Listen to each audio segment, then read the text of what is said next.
Olá, bom dia. O ambiente de trabalho competitivo e a pressão por resultados têm contribuído cada vez mais para o adoecimento das pessoas. Com isso, diversos trabalhadores têm desenvolvido o estresse e outras doenças psicossomáticas, como a depressão, por exemplo. O Diálogo Plural de hoje vai falar sobre a saúde do trabalhador e a sobrecarga de trabalho. Para isso, eu recebo aqui no estúdio Karina Cardoso, que é professora e doutora da Escola de Saúde da UFRN, e também temos a presença de José Rebouças, que é coordenador-geral do Sinteste RN. Bom dia, doutora Karina. Bom dia, Rebouças. Bom dia. Doutora Karina, qual é a evolução do sistema, digamos assim, capitalista e trabalhista, né? A força dos sindicatos, a pressão em cima por melhores condições de trabalho? O Brasil já tem algumas políticas voltadas para a saúde do trabalhador, que é aquele que realmente está na ponta, fazendo com que o empresário ganhe seu dinheiro a custas penas, digamos assim. Essas políticas colocadas, elas são eficazes? Então, desde a política de saúde do trabalhador, com esse nome, que é uma área do conhecimento, ela é nova, porque ela foi instituída na Constituição de 1988. O que antes nós tínhamos era a medicina do trabalho, que era aquela situação de ter um posto médico no trabalho, que o trabalhador adoecia, por exemplo, se ele tivesse uma febre, ele ia lá receber um antitérmico e depois para ele voltar para o ambiente do trabalho. Era um posto de saúde. Era um posto de saúde. Hoje, o que o SUS preconiza é que haja a saúde do trabalhador, né? Então, desde 2005, a gente tem a Política Nacional de Saúde do Trabalhador e em 2011 ela foi reeditada, que é a Política Nacional de Saúde Integral do Trabalhador. E ela tem o objetivo do quê? De promover, de avaliar a saúde do trabalhador, desde a vigilância, de avaliar o ambiente do trabalho para ver quais são os fatores de risco para doenças que o trabalhador está exposto, até a reabilitação das pessoas doentes. Doutora Karina, só passando um pouquinho aqui à frente do Rebouças, na Constituição de 88, isso. Que foi. Não foi extremamente tardia essa colocação numa Constituição de 88, agora, digamos que é uma situação próxima. E todos aqueles trabalhadores que vieram antes sofreram bastante com relação a isso, não foi? Sim, mas é que antes a questão da saúde do trabalhador ela era alvo da ação da Previdência Social. Então, até para a saúde ser responsável pela saúde do trabalhador, teve uma luta, porque até 1998 as federações industriais entraram na justiça, até no Supremo Federal, para tentar barrar a ação da saúde dentro do ambiente de trabalho. Porque a saúde vai ter outra visão de avaliar as questões, os fatores de risco, né? A vigilância sanitária ela pode ir até o ambiente do trabalho e ver se tem condições insalubres. Ela também tem um poder de polícia de fechar, de mandar melhorar aquelas situações. Então, eles entraram até na justiça porque era mais cômodo que a Previdência cuidasse disso. Então, a saúde do trabalhador ficava nas relações entre o Estado, né, através da Previdência Social, e o empregador. Era só mais nessas formalizações. Hoje, com a Política Nacional de Saúde do Trabalhador, o que se quer é que o setor saúde, ele se insira na vigilância de saúde do trabalhador, porque a forma como o trabalhador ele adoece e morre, ela tem associação com a forma como ele trabalha, com a sobrecarga de trabalho, com os fatores de risco que ele está exposto. Então, hoje é isso que a gente pretende fazer. Doutora Karina, a humanidade já fez experiências com vários modos de produção. O escravagista, o feudal, e agora faz a experiência com o modo de produção capitalista. Qual é a relação que a senhora faz do capitalismo com a saúde do trabalhador? O que é que o capitalismo provoca na saúde do trabalhador? Então, o capitalismo ele quer produzir a mais-valia, né? Então, a todo custo. Então, o trabalhador está ali vendendo sua força de trabalho. Então, o que a gente vê hoje? Hoje, o trabalhador nas fábricas, ele não trabalha às 40 horas, ele trabalha às 44 horas. Né? É aquele trabalhador que entra às 7 da manhã e sai às 17 horas, só tem um horário do seu almoço e ele sofre todas as sobrecargas. Então, é para gerar mais-valia. Então, tudo isso causa adoecimento. Se você vai num galpão, né? Eu estava vendo as pessoas que trabalham no Rio de Janeiro, em Resende, e lá não tem ar-condicionado, porque eles estão lá pintando os carros, então para não riscar eles têm que estar com uma roupa totalmente fechada, naquele calor de 40 graus que se tem naquela região do Rio de Janeiro. E tudo isso para gerar mais lucros. E esse trabalhador está lá 44 horas por semana trabalhando. E aquela observação que você fez, que foi extremamente interessante, que eu acho que complementa a pergunta do Rebouças, essa questão de entrar na justiça, né, para tentar desqualificar, digamos assim, que a saúde seria uma coisa mais ampla, os empresários entrarem na justiça para desqualificação de que a saúde seria uma coisa mais ampla e uma coisa mais específica. Isso cai exatamente nessa questão do capitalismo querendo se sobressair a questão da saúde do trabalhador para tentar tirar o lucro, não é isso? Sim, com certeza, porque na visão, quando você tem a relação só a Previdência agindo, né, para promover, para pagamentos de pensões de quem se afasta, é diferente do que você ter o setor saúde fazendo a vigilância das condições de trabalho, para ver como que essas condições elas estão, como que o trabalhador está desenvolvendo o seu trabalho.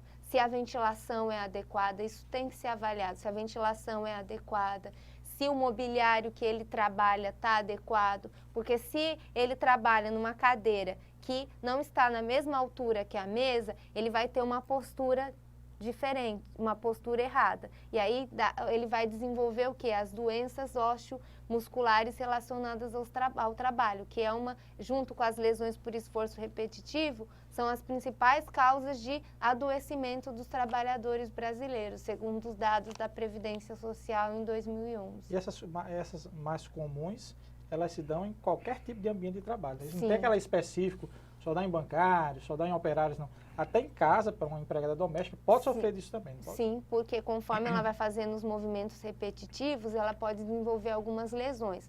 Uma delas, que se chama síndrome do túnel do carpo, ela desenvolve uma lesão osteomuscular que ela pode ficar com as mãos em garra, dependendo dos esforços repetitivos que ela faz. Entendeu? Aquele funcionário que trabalha apertando algum parafuso, fechando as tampas, é possível que ele desenvolva essa doença mais futuramente. Isso é Charlie Chaplin, já se colocou no filme, né? Ele apertando lá. Rebouças, você como parte de um sindicato que atua no setor público, tem essa importância do sindicato de verificar também isso, de fiscalizar, exatamente alertar sobre essas questões?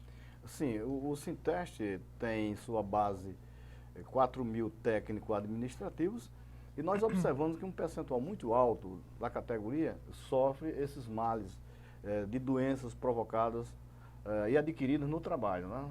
São esforços repetitivos, doenças de ordem psicológica, psicossomáticas, porque recebem muitas vezes a pressão, recebem uma quantidade imensurável de metas a serem cumpridas, enfim, desenvolve esses transtornos e nós observamos que um número muito grande são afastados do serviço e nós fiscalizamos, vamos sempre aos gestores, acompanhamos esses processos, inclusive com os funcionários do próprio sindicato. Atualmente nós temos alguns funcionários que estão em fase de tratamento com doenças que foram adquiridas durante o tempo no trabalho e que nós encaminhamos. Em relação aos sindicalizados, nós fazemos a defesa intransigente para que eles tenham o seu direito adquirido e em relação aos funcionários do próprio sindicato, nós encaminhamos esses funcionários para serem tratados, são afastados, remunerados durante esse afastamento, tudo de acordo com a lei. O Diálogo Plural vai para o seu primeiro intervalo e a gente continua no próximo bloco falando sobre a questão da saúde do trabalhador. Nós voltamos em 30 segundos, continue aí.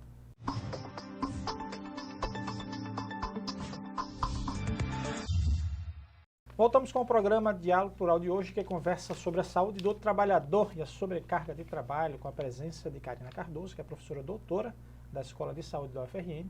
Contamos ainda com a presença de José Rebouças, que é o coordenador geral do Sinteste RN, um dos coordenadores gerais do Sinteste. Doutora Karina, quais as consequências Claro, as consequências são várias, mas há uma característica que se pode se colocar mais para o trabalhador, tem essa amplamente, tem um leque de consequências que se coloca. E outra pergunta aqui que é interessante, se há consequência para o trabalhador, há consequência também para a empresa com relação a isso. Então, quer dizer, deixar de cuidar do trabalhador causa um prejuízo tanto para a empresa como para o trabalhador. Sim. Os principais prejuízos da sobrecarga de trabalho, que são os que a gente tem registrados, né, na Previdência Social, que a gente só tem dados, registros do trabalhador formal. Isso é um grande problema que a gente tem para fazer a vigilância de saúde do trabalhador, porque a gente tem uma grande quantidade de trabalhadores no mercado informal e que são os mais precarizados. São os dados não notificados, Não né? notificados, e a gente não sabe do que eles adoecem. Mas para os trabalhadores, né, do mercado formal, o que eles mais têm adoecido ultimamente é o que os registros são pelas doenças, pelas lesões de esforço repetitivo, porque eu já falei anteriormente das doenças osteomusculares relacionadas ao trabalho, e atualmente está surgindo muito a intoxicação por agrotóxico, porque o Brasil é um dos campeões no comércio de agrotóxicos. Então, o trabalhador rural, ele está muito exposto à intoxicação por esses agrotóxicos. Então, está aumentando muito os casos notificados por conta disso e também as doenças psiquiátricas. Atualmente, a gente tem uma grande prevalência de doenças psiquiátricas nos trabalhadores brasileiros. A depressão, digamos que não é só nem no trabalhador, diz que a depressão é o mal do século, né? Essa consequência, e principalmente para o trabalhador que sofre uma sobrecarga de trabalho, que tem que dar um resultado, que a empresa, principalmente nesse período de crise que nós estamos vivendo, de demissões em massa, aí o governo não se colocando a favor, digamos assim, do trabalhador, quem sofre mais é o trabalhador, e essa aí é uma doença que, digamos assim, está se tornando comum. Quando a depressão ela é relacionada ao trabalho, nem só a depressão, é uma síndrome, então ela tem vários outros componentes, que a gente chama de síndrome de burnout. É um adoecimento, né? Por que burnout? Porque é como se o trabalhador ele se queimasse. O trabalho vai desgastando tanto ele que ele vai se queimando.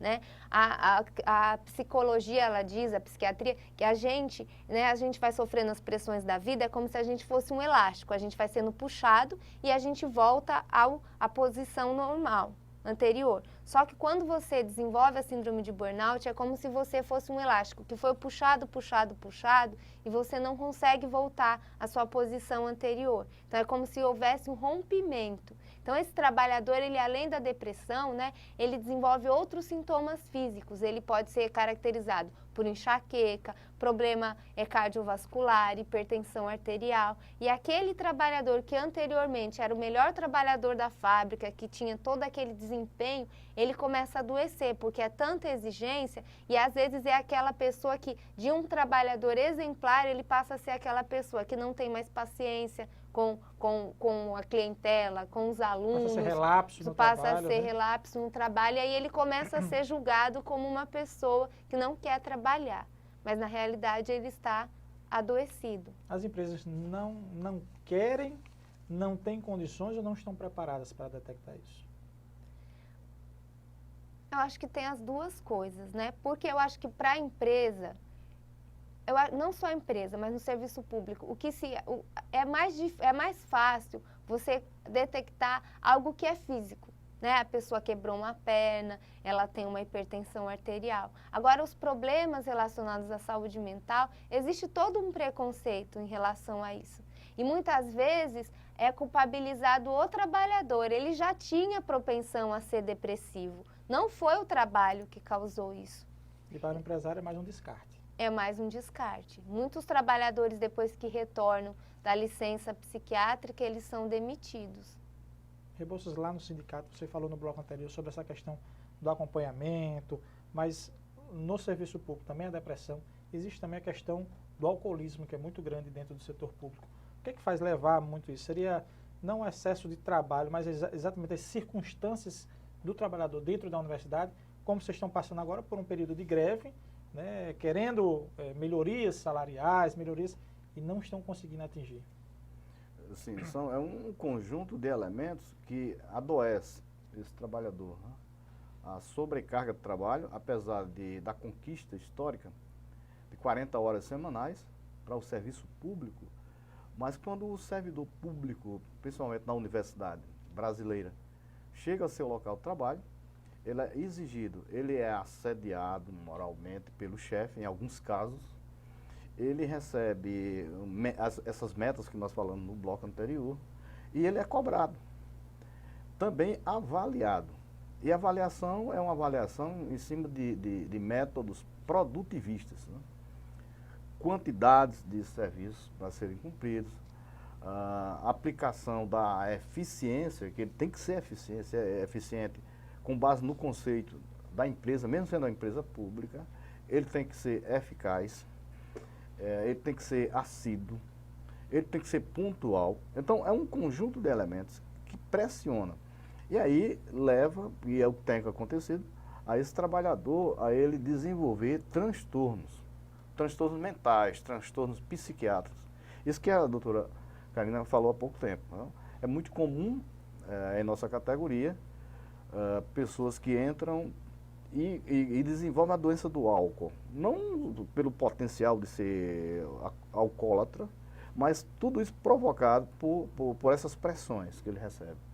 E se torna uma doença crônica, como alguns transtornos psiquiátricos, como transtorno bipolar, por exemplo. Afeta diretamente o próprio serviço público, o atendimento às pessoas, né? Afeta o serviço público. Ele recebe o preconceito da família, dos colegas de trabalho e da sociedade em geral.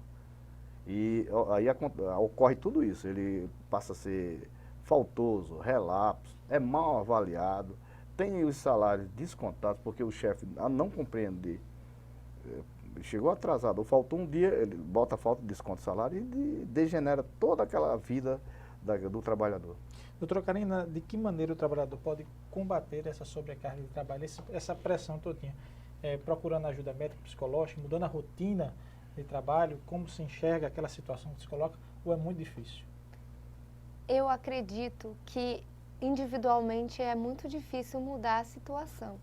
Eu acredito que é coletivamente que a gente consegue mudar as situações de trabalho. Porque como ele vai mudar a rotina?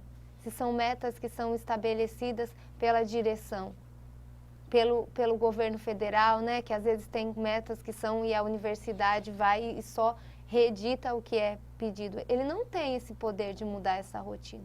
Então, as medidas que a gente tem que tomar são medidas coletivas.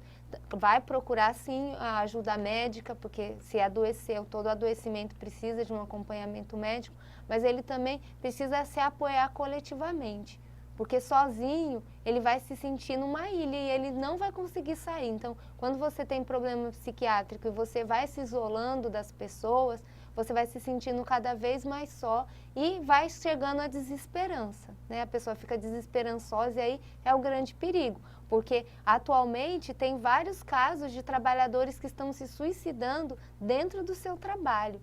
Então, é o maior sinal de que alguma coisa errada estava acontecendo ali no ambiente de trabalho para ele se suicidar. Né? E é algo que está influenciando. Sim. Nós vamos agora para o nosso segundo intervalo. Nós voltamos daqui a 30 segundos falando sobre a questão da saúde do trabalhador. Continue aí.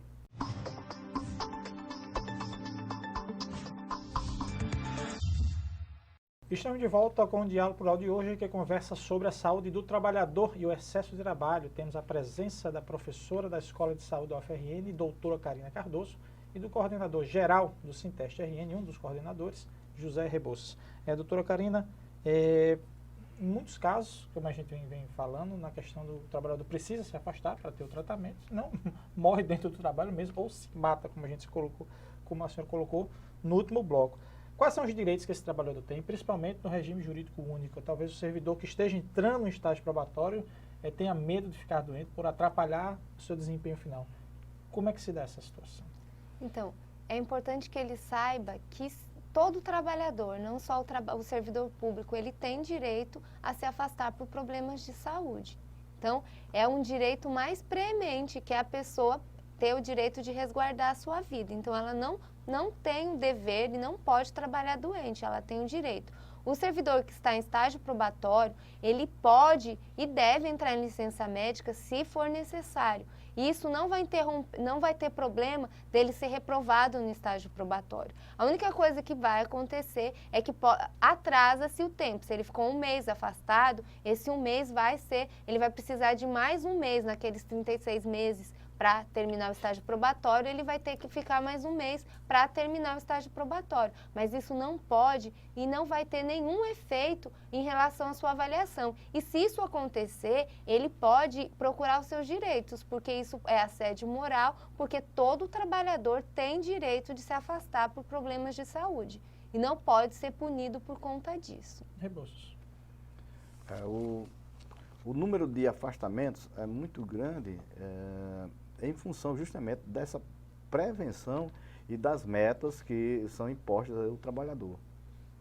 No caso de nós da universidade, tanto aqui na UFRN como na UFESA, foi criado já um setor DAS, que é um Departamento de Assistência ao Servidor, e esse setor ele vive lotado de servidores solicitando consultas e pedindo afastamento pela perícia, né?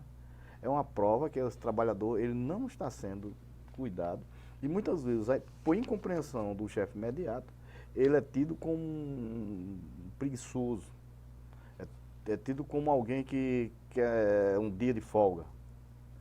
E, na verdade, a gente vê pessoas aí sofrendo com vários tipos de doenças, né? Agora, é isso que a doutora Karina colocou, o direito.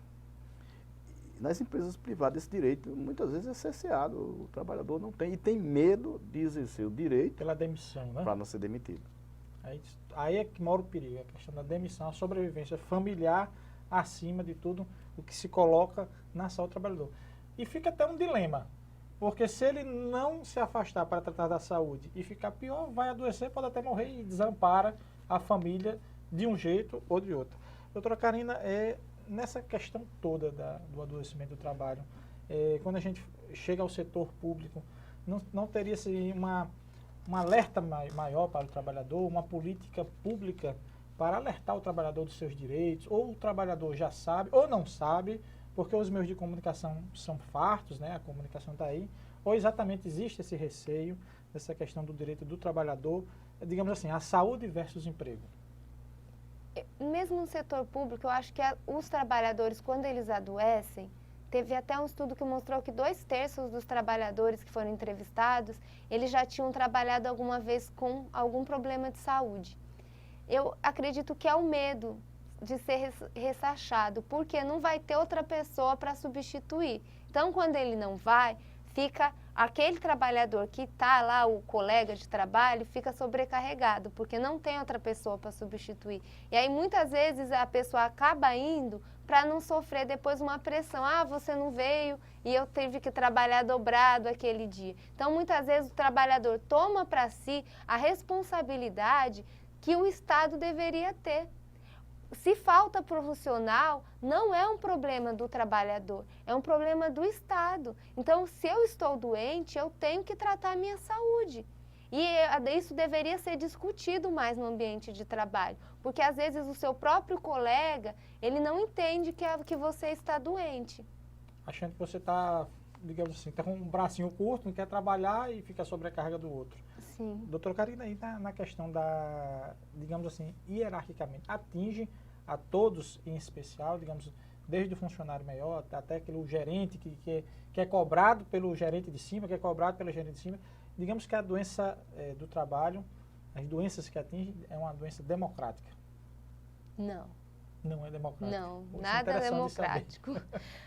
Como a gente vê, a forma de adoecer e morrer, não só de quem trabalha, da população em geral, tem um corte de classe muito grande. A forma como um operário de fábrica adoece é diferente da forma como o gerente vai adoecer. Até porque o atendimento para os dois é bem diferente. Além do ambiente de trabalho ser diferenciado, o acesso ao serviço de saúde também é diferenciado. Então, a forma de adoecer e morrer do trabalhador está diretamente ligada ao seu ambiente de trabalho, a forma como esse trabalho é desenvolvido. E a fiscalização do trabalho, digamos, o sistema de saúde que já tomou parte dessa situação, ele é eficaz com relação às empresas, até no próprio setor público? Não. Porque ainda, apesar da lei dizer que tem que ser a saúde do trabalhador e ter toda essa vigilância, ainda o que se tem, o modelo que nós temos ainda, é um modelo da medicina do trabalho, que é para tratar quem está doente. Então, você adoeceu, você vai ter um DAS ou um CEREST, que é o Centro de referência de saúde do trabalhador que tem em vários estados, cidades, vai tratar você e te reabilitar. Mas essa vigilância maior de como que está o ambiente de trabalho, o que está causando esses adoecimentos, não é muito feita. E até uma crítica que se tem à Política Nacional de Saúde do Trabalhador, porque ainda falta isso. A gente ainda está muito voltado para assistência. O que é assistência? Cuidar de quem está doente, mas não fazer a promoção, né, da saúde para prevenir que outras pessoas adoeçam. Rebouças, dentro da universidade, nessa questão todinha que a gente faz, como é que se poderia fazer para reverter esse quadro? O próprio sindicato poderia se associar, digamos, à escola de saúde, ou poderia se associar a outro tipo de departamento para que se pudesse trabalhar com campanhas para o alerta ao servidor com o próprio DAS. Isso, nós já, em pauta de reivindicações, nós já apontamos, por exemplo, redução da carga horária de trabalho sem redução de salário. Isso já vai ajudar muito, né? Convênios e parcerias com os setores de assistência à saúde para prevenir. Porque o trabalhador, ele só é atendido quando ele já está acometido da doença, quando ele já está com uma doença bastante desenvolvida. O governo federal, através de projeto nacional, tem feito consulta, tem sugerido para que os servidores públicos federais façam consultas, mas não dá condições, porque coloca a rede SUS e muitas vezes os servidores têm que disputar uma vaga, uma consulta para 2, 3 meses. É isso aí que a gente vê com as demais pessoas da população em geral.